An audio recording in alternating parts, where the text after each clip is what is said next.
it's just a messy year. And it's going to be a crazy weekend. I think I'm looking forward to it. I think ultimately we're going to see a Georgia Michigan probably college football playoff final, which is fine. I think they're probably the two best teams, but I do feel for the teams that want a shot at it and they're not going to get one.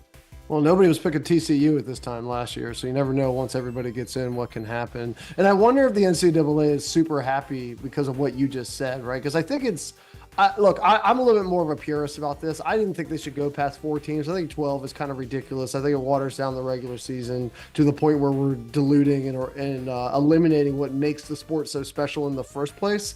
But if you're going to have an advertisement for expansion, isn't it this year? Isn't it the year that you want to have 8 to 12 teams because you can't figure out the 4? I think in the past, I think the top 3 have always been pretty clear, and maybe 4 and 5 at a small argument. But to have 9 and 10 teams staking a claim to that 4th position actually puts them in the position where they can say, well, expansion was necessary rather than just the boondoggle that it is. Yeah, I'm with you. I mean, I could even agree with the point, we don't need 12 because you're right, because teams 9, 10, 11, 12 probably don't deserve to be there. I think 8's a good number for me, especially this year. Again, if every player was healthy, then you're looking at, and I know that obviously Ohio State has to lose to Michigan or Michigan has to lose to Ohio State, which knocks one of those 2 teams, but they're still better than the vast majority of teams in college football.